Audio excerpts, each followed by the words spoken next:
What's going on, everybody? I promised you a great story today, and I got a good one. Never been told before. The movie was off. Trial was off on this. A couple people were tried on this. A couple people were blamed for it. I just happened to be around the guys that were involved in it. Got a couple great threats this morning, which I loved. Dead or in jail by the end of the weekend. So if you don't hear from me, look for the body. I'll be with Hoffa or back in federal prison because, people can mention my name, but I can't mention theirs back. And I love all these guys that are out there that lets a woman put a battery in their back. This is a scorned, bitter woman who probably ain't seen in 4 years, that is mad and upset because they think YouTube and Instagram is being famous. And some people are narcissists. They don't want to see other people be famous, which this isn't famous. I'm going to be honest with you guys. If I don't get sent the video by somebody reputable and asks me to watch it, I don't watch them. The people that I do support, I go on, like the video so they get the like and they get the view. Other than that, I don't do it. I don't watch it. And mostly it's Belle, because that's on the platform. She's been there.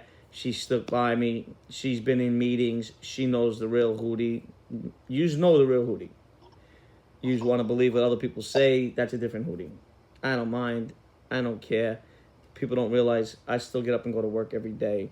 They talk about charities. I helped a woman with a dog on a GoFundMe. I wind up finding a place that she actually volunteers at now. And that was it. They can follow trails and all these other things that I'm hearing about. Follow the money. Nothing's in my name. I promise you, I have a baby mama, because I used to call her an ex. She's not even an ex. That goes into court for everything. That calls the cops for everything. Yous are all taking notes from her and listening to this woman. I got 5 arrests in 1 year just from her. Never laid a hand on her. She's got reports and tape recordings, and she gets phones and apps that duplicates people's numbers. Yeah, it's the madness. I'm waiting for them to come kick the door in tonight, because they'll lock me up for something, because she bats her eyes at the sergeant at the desk and the cuffs come out. That's just the way it works. I don't know.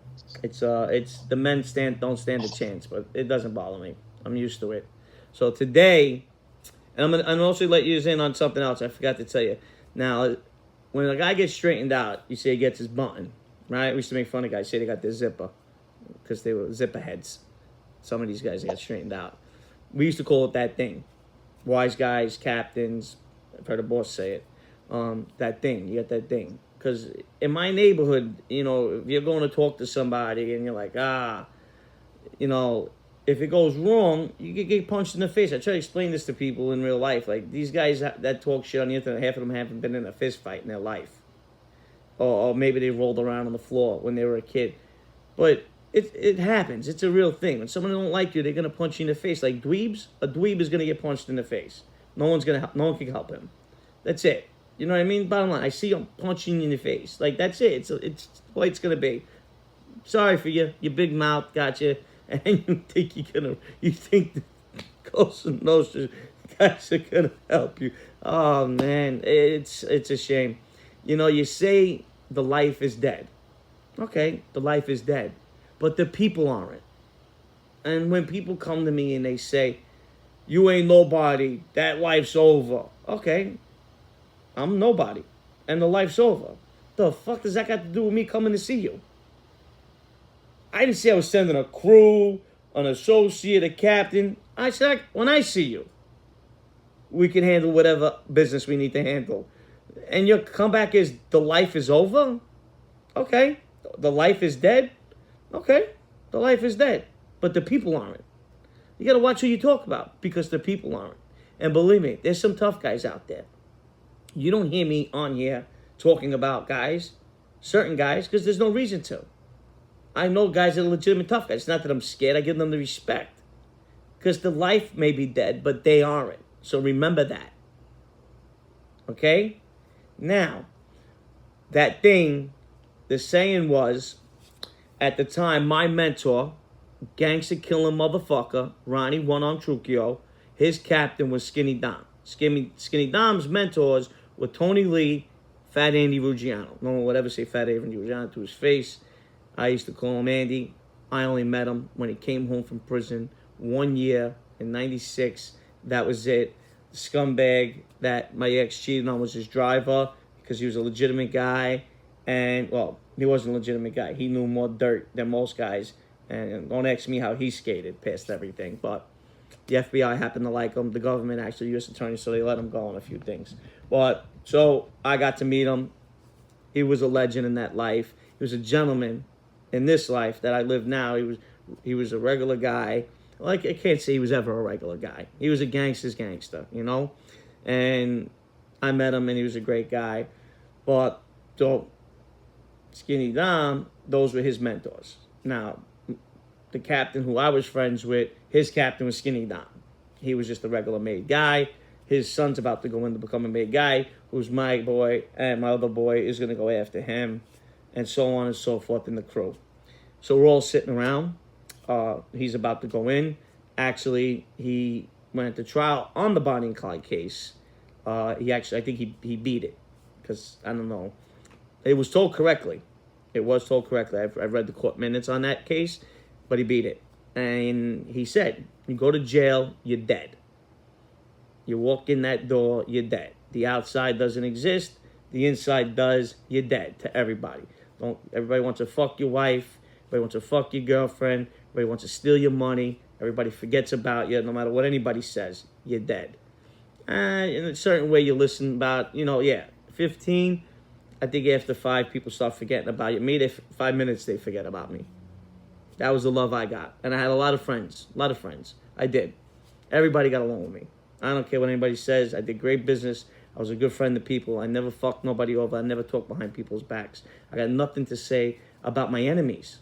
Why would I talk about the people that I know and stay with? Right? It makes no sense, right?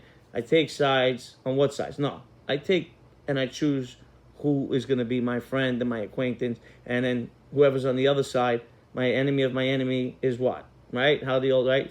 Since you, right? The Art of War, you can read them all, the 36, all the crazy books that you read when you first go to do your first bid, that they hand you like pamphlets when you get into the prison system. He used to say, but that thing, you hang it up at the door. I was a teenager. I think I was a teenager at the time, because I don't think Fat Andy was home yet. So I was young, and my mentor wasn't a captain yet.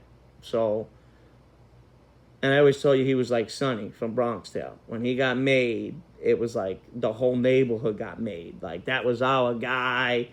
He ran the neighborhood. Everybody thought that he was a gangster's gangster, and he wasn't even made yet. He gets made in '89. I thought he was a made guy already.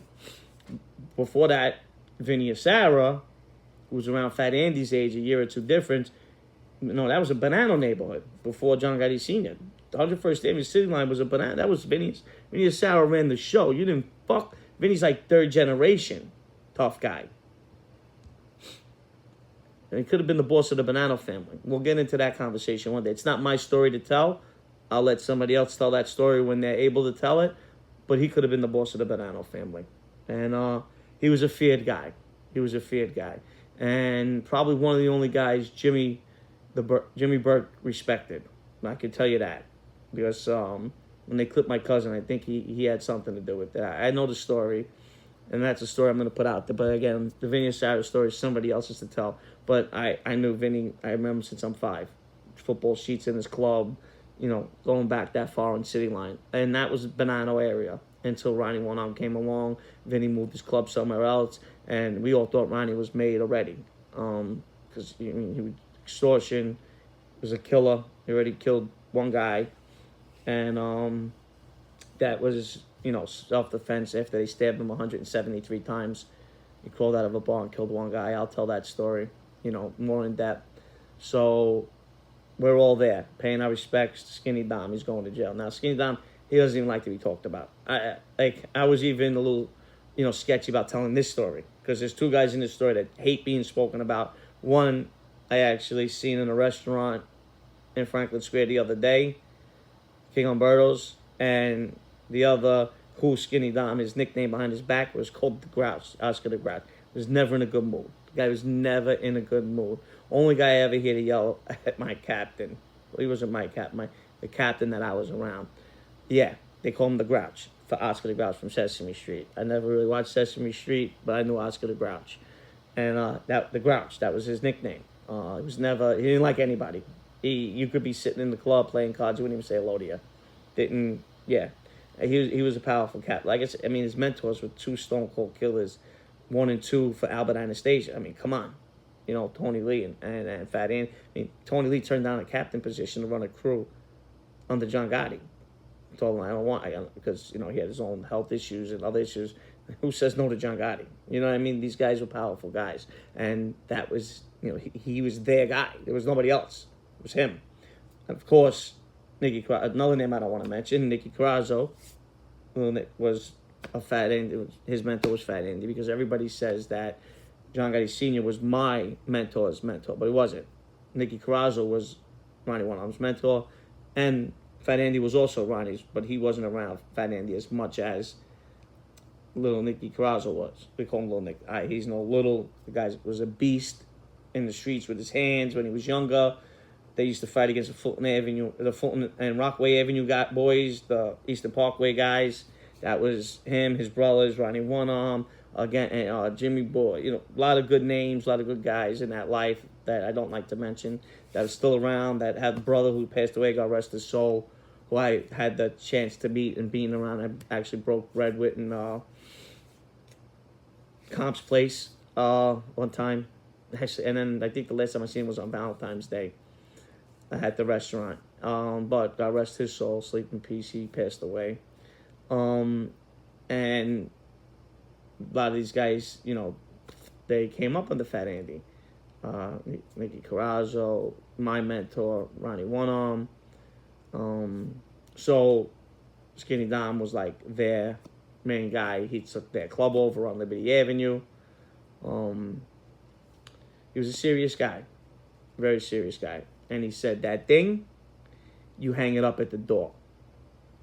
Meaning back then, if you put your hands on it's still, that rule existed. If you put your hands on a made guy, you got clipped. Bottom line. And if you were a made guy and you put your hands on a made guy without a good enough reason, you could get clipped, you could get shelved. There's a lot of things that can happen. Even though you're made, you can't put your hand on a friend. Those are the rules, and those rules still existed. But in jail, the rules change. May guy puts his hands on you, you could put your hands back on him. You get into a beef with a May guy and you make the first move.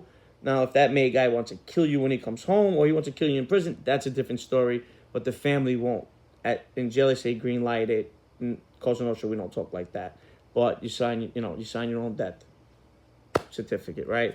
But that's not a saying either. Okay, it's you're just signing your own death, not death certificate. Okay. Some people say that. I don't know why. It's not a saying. You signed your own death certificate. There's not. But you hit a made guy, it's over. You signed your life away. But in jail, those rules don't exist. You get a button, you hang it up at the door. Those are the rules. This was the first time I did hear that. I didn't hear it again until I was back in federal prison. Not that I was reminded of it, but I had a beef with a made guy, captain, and I was told, you know the rule. You hang up at the door. Do what you got to do. I knew the rule. I didn't have to be reminded, but that's when it was brought up again. Today, from the sources and the people that I speak to in the street still, there's no kill order anyway. It's gone. You can put your hands on a May guy. I don't think it's smart. I'm pretty sure he'll take care of you. But the family doesn't pull out. There's a no-kill order right now in Cosa Nostra. It's bad for business, and the feds want to put you underneath the fucking jail. So why even do it? So, 1992, right? Hoovers, husband and wife, drug addicts, robbing social clubs. There's a little money in social clubs, you know, guys, pocket money. I mean, it's not like today's day and age, like when they robbed my friend Alphonse, and another thing I got blamed for, but it was a kid from the neighborhood that actually set them up. They got away with a lot of money. That's when, you know, Texas Hold'em was around, you know. Robbing and stealing, never even a pack of gum. It wasn't my thing. It's still not my thing. I can't stand people that sneak thief, that rob things. I never had to, even though we were poor. I just wasn't my thing. I sold drugs. I extorted, Shylock, book make, things like that. Stealing, I never got involved in it. I didn't like it. I didn't have the stomach for it. Like, it just wasn't my thing. And I didn't believe in it. If guys were doing it and they, especially home invasion, I looked down on that stuff. I know people that were involved in it that did it.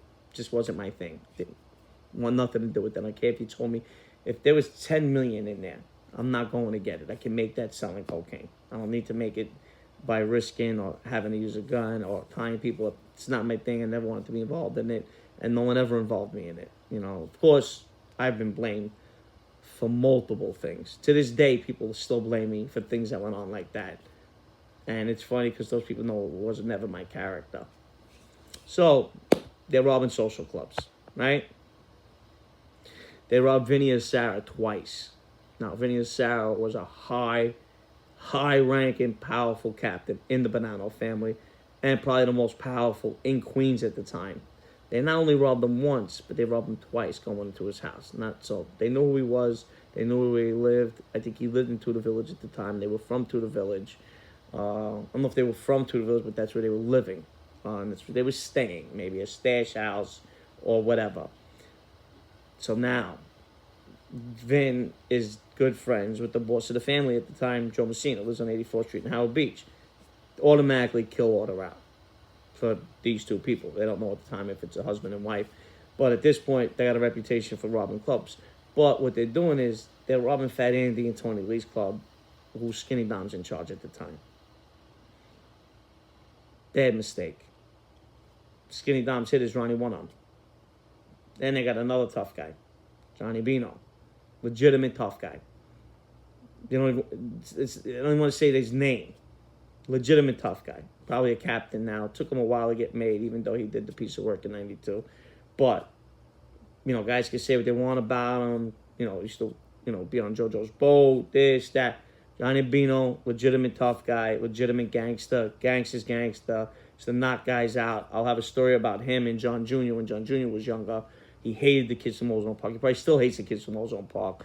The old school beefs with Ozone Park and Howard Beach, I always tell you, it got squashed when I was about 17, 18 with me and an older guy from 88 Park went in and spoke with Little Peter, and we finally squashed the Howard Beach and Ozone Park beef that had been going on for 50 years, maybe longer. And back then, Junior hated Ozone Park kids. Hated them. So something happened in Ozone Park with him and Johnny Bino, and I'm going to give you that story. I really don't like talking about Johnny Bino. I see him around. He didn't like me when I was in the streets. He was at my wedding and my engagement party. He didn't like me, and that wasn't because of me. It was because of the woman I married at the time. I was known as a drug dealer. He used to crack drug dealers around, guys that were around the streets, guys that hung out on corners. When I hear all these guys that hung out on corners, like the Brooklyn Stories and stuff, these are the guys that if they caught you hanging on the corner, they gave you a fucking beating. You couldn't hang out in front of stores. You couldn't hang out in front of the pizzeria. You got to get your slice of pizza, your pack of cigarettes, your beer. You had to go. It was never hanging out in the corner. These guys would come and give you a fucking beating. They didn't want nobody in front of the stores because they didn't want the old ladies being scared to shop. And they didn't want the store owners being scared they were going to get robbed because they got extorted. So it was a big thing in Ozone Park. There was no hanging out in the corners. Even though we did, I took it a block over to the borderline because now I lived on 76th Street, which was a block over. We took it a block into Brooklyn where Ronnie would make his U-turn, tell us all to get off the fucking corner. He always had bad attitude. He'd get a block down, we all go back on the corner. And at the time, we thought we treated him as a made guy, a boss, It was a big deal. So, Johnny Bino was one of those guys. Don't like to talk about the guy. Serious dude. Real serious guy. Another guy, never smiled. Don't like anybody. So, now, the story goes, there's always a guy that used to carry a list. There was a story going back a while ago when they found money in a basement apartment of one of Junior's stash houses in Ozone Park with a list and $250,000, something like that, some kind of money. And they said the list was made guys, captains. There's always a list of who's made, who's not, because back then you need to know. going back a little bit to what I was saying before, Hootie, you got to go meet this guy in the Bronx or Staten Island, so and so. And it was like, so like, if the guy says something wrong, he's going to punch me in the face, or I got to punch him in the face. You always say you got that thing. That's what they think. You got that thing? No, no, no, no, you're good. Or, yeah, he's got that thing, so, be careful. Meaning, like, don't punch the guy in the face, you get clipped. Not by him, maybe, but by somebody else in the family. You can't hit the guy, regardless. So you're always like, oh, what do I see this guy about? What does he owe? It was always about somebody owing money for rent, somebody's girlfriend got hit on, somebody's girl works in a nightclub and she's a waitress, she wants to be left alone, or she needs a job as a waitress in the restaurant, or her sister needs a job. It was always something like that, because the drug beefs or whatever, those are more serious, and I was going in heavy, so that was different. But so it was always, he's got that thing, like that was like annoying. He's got that thing. It's that how it would be, And they would say the same thing to me, even though I was made, whatever they were made, they would say to me when they knew I knew guys. When we would go in, they would say, "Is he a friend of mine? Has he got that thing?" That's how it was always said, and that meant is he straightened out? He's got his bun. So the story goes, one of the old timers was holding the list. Same list that I think it was Gotti's wedding, kids community, whatever it was. I know it really wasn't a list, I think, of wise guys or anything like that. I think it really was a list of a party or something. What it could have been. I didn't see the list. I really didn't know their story at the time. Like I said, I can only tell my stories. I really don't talk about other people. So, so it said one of the old timers had a list. They got the list. Now, they're saying the list falls into the wrong hands. There was no list. You're robbing Fat Andy, Tony Lee, and Skinny Dom's club. That's a death sentence. And you're not only did you rob it once, I think it was like 3 times. I know it was twice they did it that I know of, because that I remember clearly the whole, how the whole thing was. But the story I found out, years later. Not even a couple of years, actually. So they robbed another club. Now the Bananas send 2 guys. They're looking for them. Because Vinny goes to Joe Messina. Joe Messina's the boss, like I said, in my neighborhood. Either an underboss, acting boss, street boss, or boss lived in Howard Beach or Ozone Park. Bottom line, they didn't live in Brooklyn. They lived in Ozone Park or Howard Beach. I can tell you, all 5 families, underboss, street boss, acting boss, or boss, lived there, where they lived. Joe Messina at the time lived on 84th Street. We know God, they lived around the corner. So, this is our neighborhood. They don't realize that it's 2 junkies or whatever, they were high on drugs that are robbing. They're taking, now it's becoming a mockery. They rob another club. They rob a club in Maspeth. I think it was a Banana Club. They rob another club.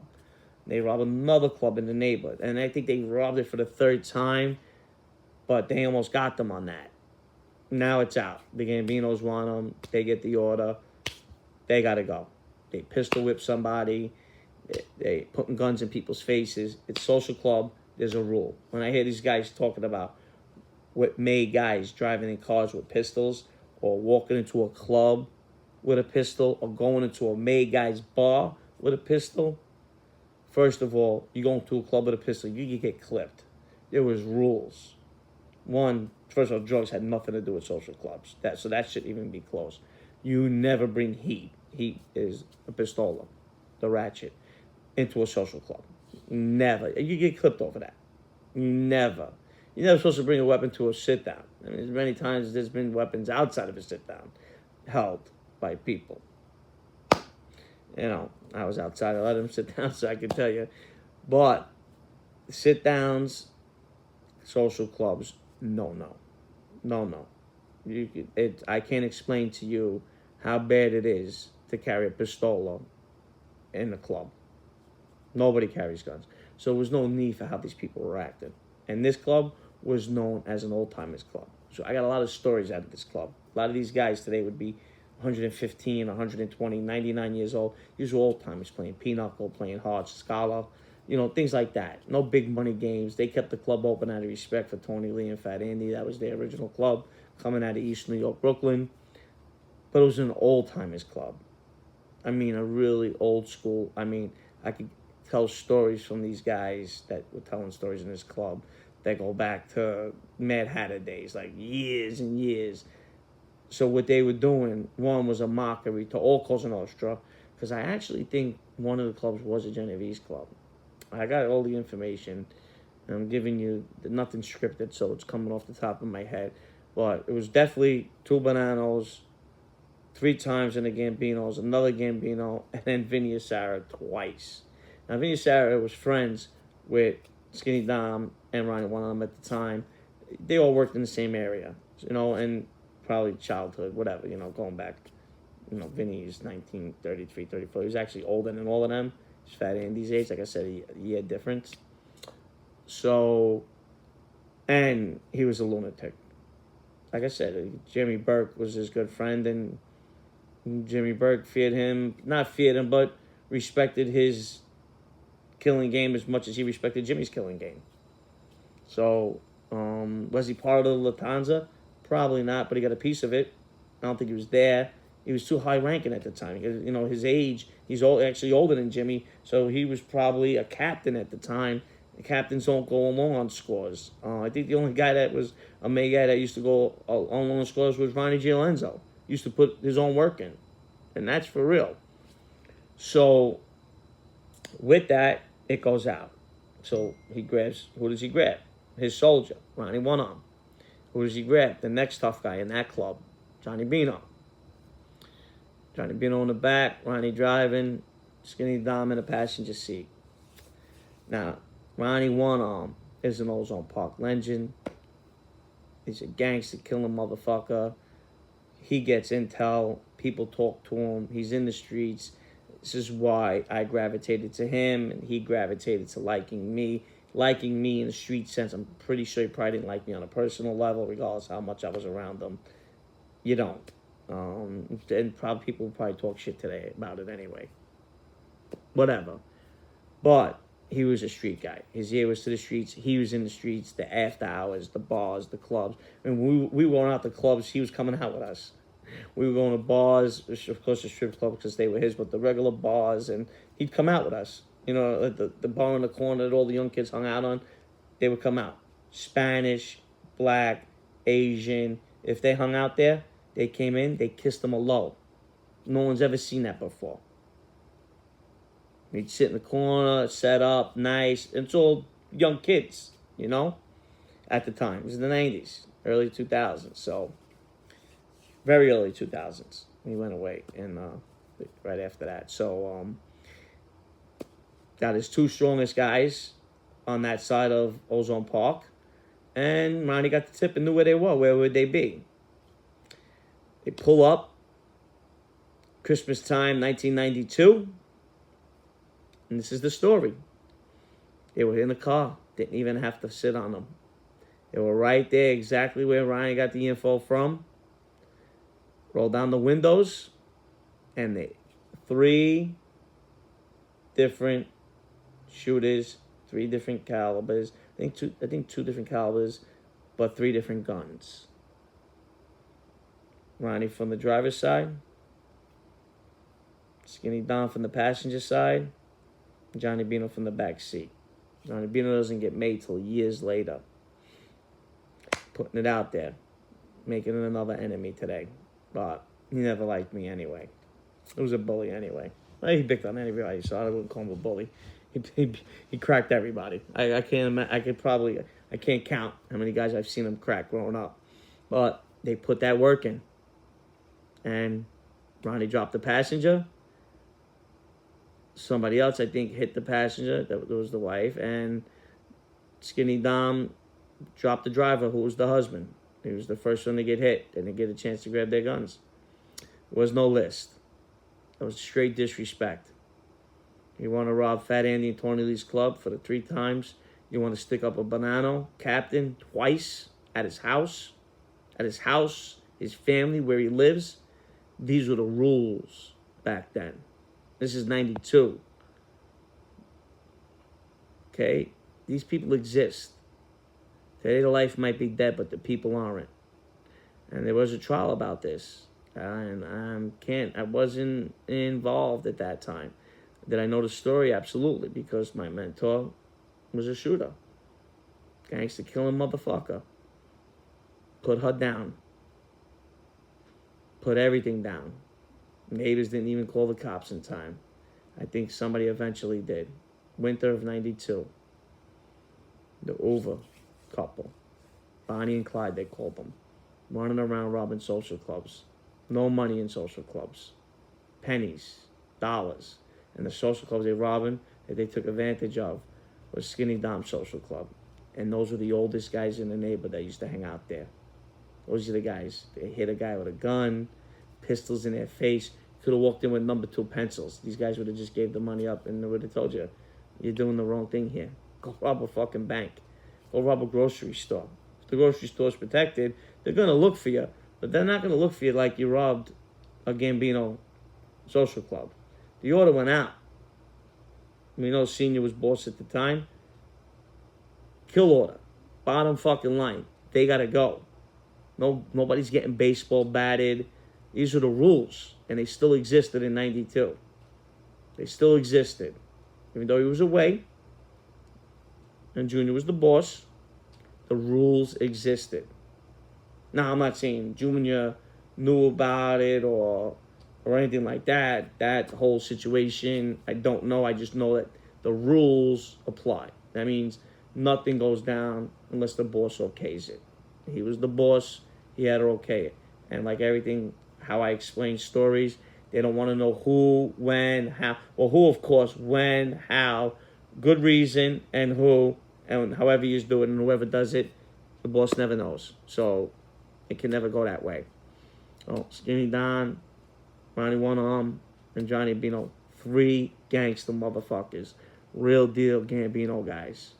Real deal Gambino guys right now. You know, Ronnie's finishing out a life sentence. Skinny Don should be coming home. Johnny Bino's on the streets. I don't know what he does. I always know him to be a legitimate guy. I don't know the rackets he was ever in. Couldn't tell you.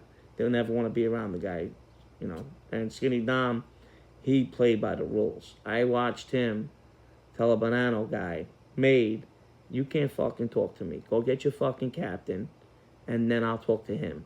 And you know what this Maid guy said? Banana guy? Fucking Jack said. Jack legit. He says, I don't know what you're talking about. I'm a legitimate guy. I go to work every day. And got in his car and left. A May guy. I watched a May guy cowardly deny his position in the Bonanno family. This guy's a captain right now. I know he was acting, and someone said he's a full-fledged captain. I haven't spoke to my friend in the Bonanno family recently, so I don't know, but I know he was an acting captain.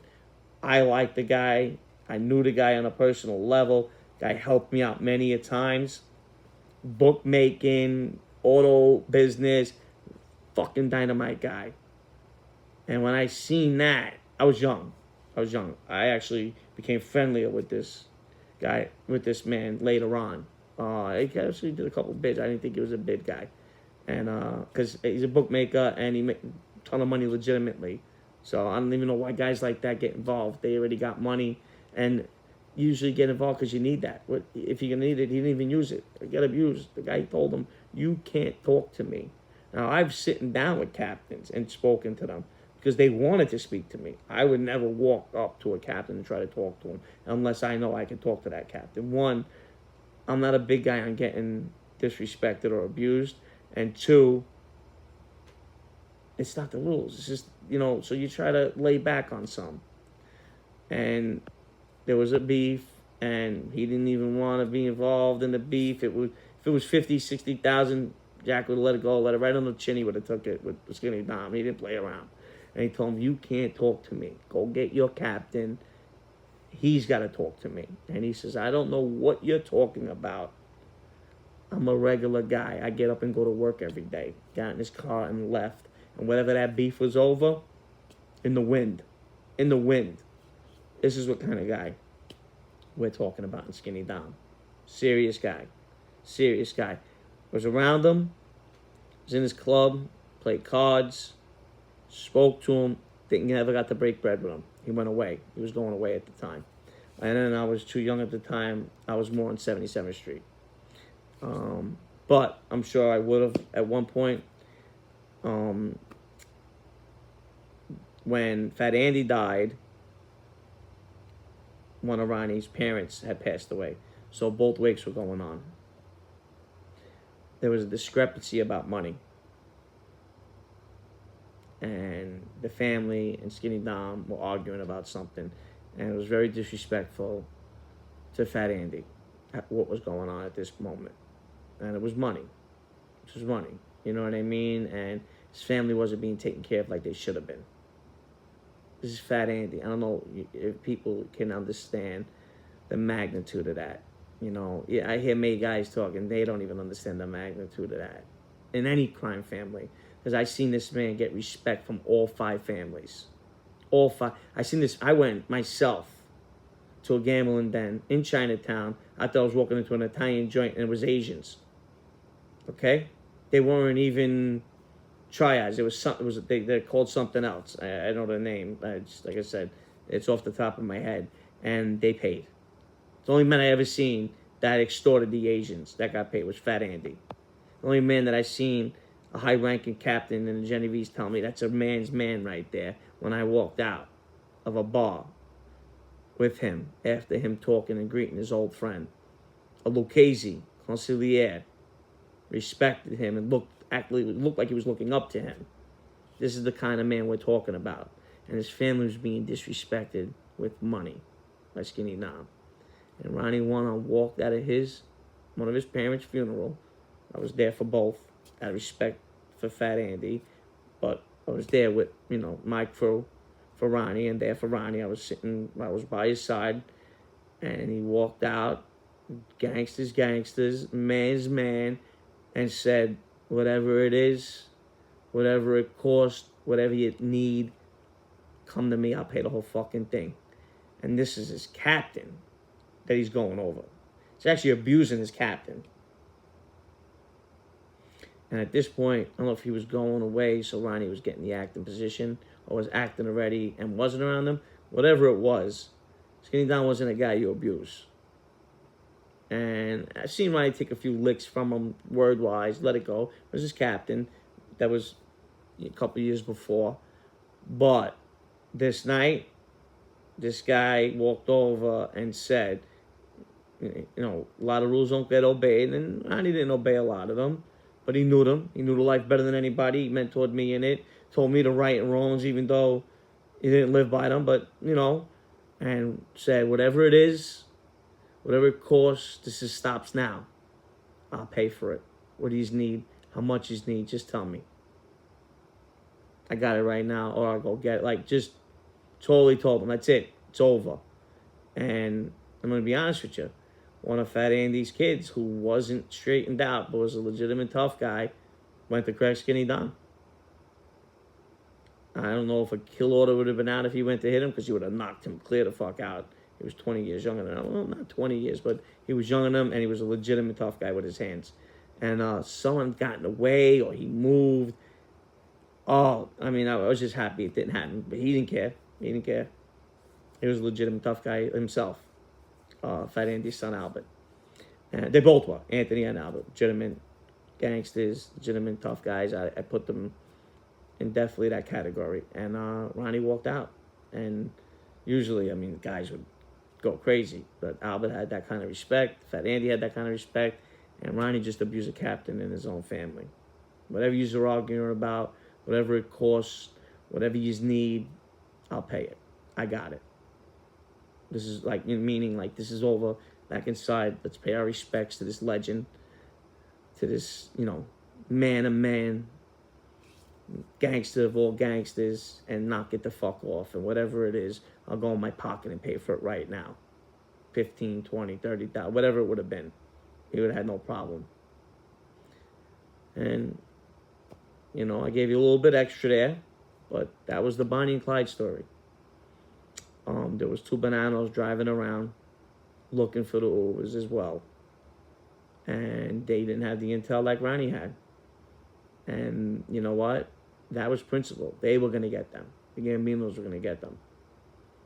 And Skinny Dom was going to make sure of that. And who was he going to take with him? Fucking gangster, Ronnie One Arm. And they put that fucking work in. They put that work in for real. You rob our social clubs, this is what happens to you. It doesn't make a difference who the fuck you are. You want to pistol whip Olga in? They sent the message to everybody.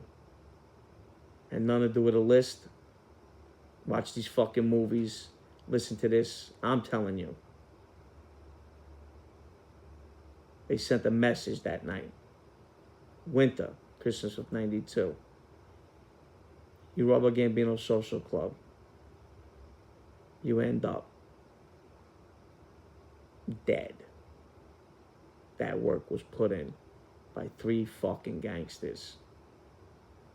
And these stories, my friend, are Ozone Park Chronicles, are true and honest.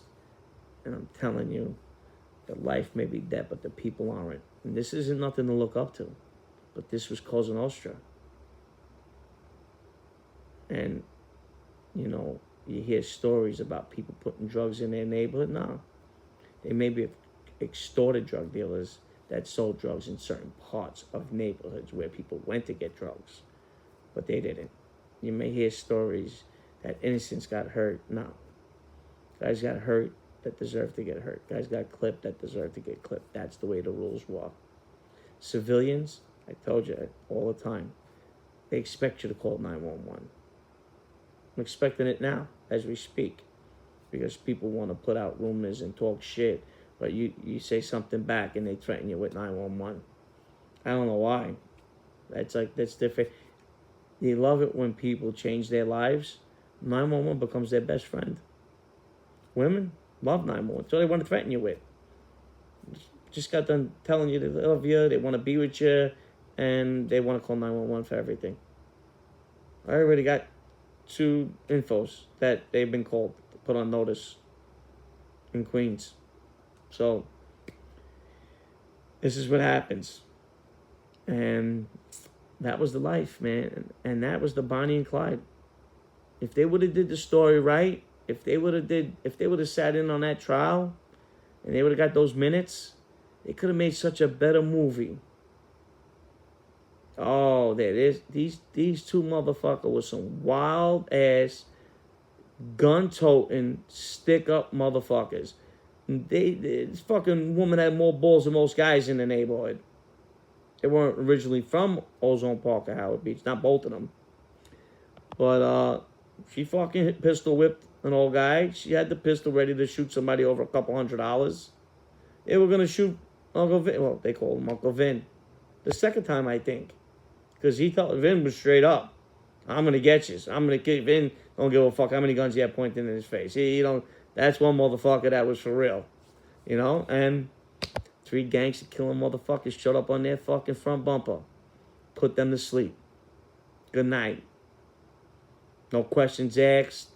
No, what'd you do? Why'd you do it? Where's the list? You rob a Gambino social club?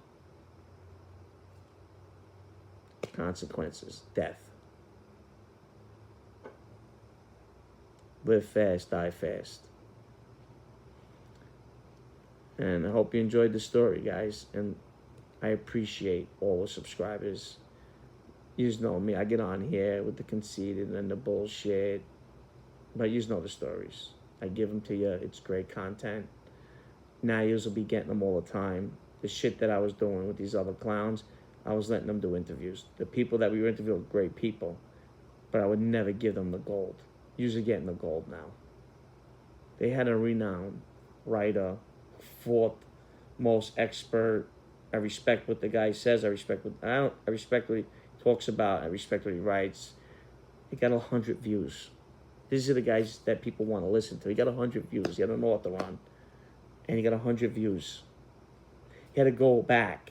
He made the name under the West Coast Connection, but it's the Hootie and JC show. When you Google it, that comes up because he won't change it. He went on himself. He got 3 subscribers in a month. He couldn't do it. I think it was a week, and he had to run back and use my account. But account that I robbed. How can I rob it? You put my account back.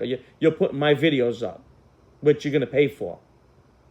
I promise you. You keep putting videos up of me on there, you're going to pay for it. You're going to have to pay to use me. You want to use me, you want to use pictures of me, and you want to put my mouth and say what I'm thinking while somebody's telling the story because I won't interrupt them, and you want to put the camera on me?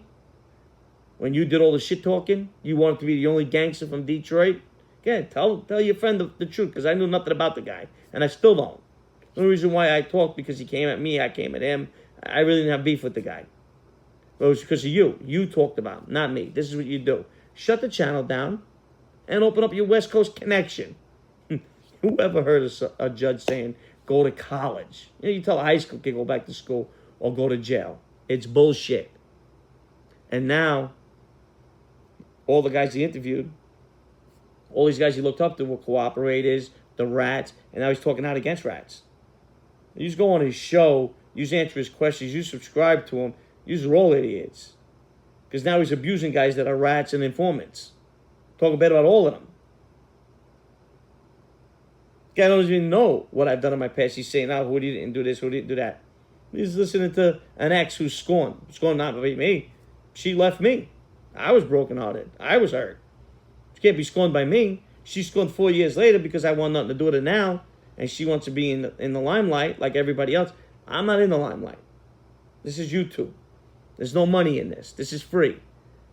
I'm in the hole for $900 in merch because this is the last 2 shirts of the new Hootie Social Club that I had a collab that no longer exists. But the other boxes, Stacks and JC, 2 cowards. Cowards. They would fall, you know that thing they used to play with, that they fall down, it's they'd fall down if I ever hit one of them. Cajun.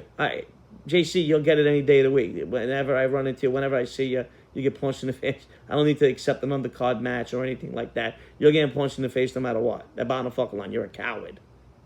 Coward. It's like Stacks a fucking coward. And this other idiot now wants to get involved in the fat donut shop eating. It amazes me, these guys. I got $900 in merch. My pocket. I'm got to hire lawyers and this and all this other stuff to open up charities overseas in Europe. I wouldn't even get on a plane to go that far. I'm going to do it when my book comes out for all my UK supporters because they deserve it. Those people out there support me like a motherfucker. Never turn their backs on me. Supported from day one. Then listen to all these fake fucking stories about me. This is me. This is who I am. 900 in merch sitting there with their names on it. I'm in the hole. Whatever couple bucks that they got for their subscribers, shut it down. Shut it down. 1,400 subscribers you got with me. 2,000 subscribers you got with me. Shut it down. Close the account. Reopen it. And tell your stories. What stories? You can't even ask the proper questions to get the proper answers out of people. Story I just gave you is gold. Never been said before. My story. That was my story. It was told to me for me to tell. You just don't have that. You're just jealous of everybody else. Well, the one guy knows nothing about the street. Told multiple times because he was withdrawing in Connecticut. The other kid, which you can't, there's no paperwork when you agree to tell the judge who you buy your nickel bags from. Because that's all he's ever did. Nobody can fact check anything because he said, this is the guy I buy from. He's on this corner. I'll do a direct sale for you. You can pinch him. I'll go back to school and I'll get a degree. He didn't even get a fucking degree. There's a munchkin on his face. He's fucking coward. He's got to stop listening to these guys. You can do whatever you want. You don't got to listen. I'll tell nobody what to do. I don't watch these other shows. He hated Francis, Gunna, the John and Gene show. All these people that talk to him. The NBA boy, Tom Levesque, jealous of. Every day he talked about these people. I never watched anything. All he cried about was them stealing his ideas. Stealing my ideas on his show. But everybody needs a spider. I don't edit. I don't do any of that stuff. I don't put anything on. Sammy stole the wedding scene. Michael Francis stole Sit Down. Gunna stole his limelight because he wants to be a Detroit gangster and he's never been to Detroit. That's the craziest shit I ever heard. He was a Detroit spider. They would tell him, hey, go get us a nickel bag. Regular guys in a gambling hall. Oh, get us a pound. He couldn't even get them a pound. Never in Detroit. Gunna was from Detroit. His family was from Detroit. And he wants to take that spot and he chose my name in there and says, I said this, I'll say nothing about nobody until they say something about me. And you know what I usually do? Like I should do, I wait till I see you and I handle it myself. And that's what I'll do now. Wait till I see you and I'll handle it myself. Life's over, that's fine. But the dweebs and the munchkins on the face, get punched in the face. Nobody can help them. What are you gonna do? Put a federal case on me? Don't worry, my ex is doing that now. Trying to figure out a way. Cowards. Cowards. Keep using my name. Keep putting videos up of me. It's only going to cost you. It's only going to cost you. And you live with your mom. You got plenty of time to troll the internet. You tell people you don't.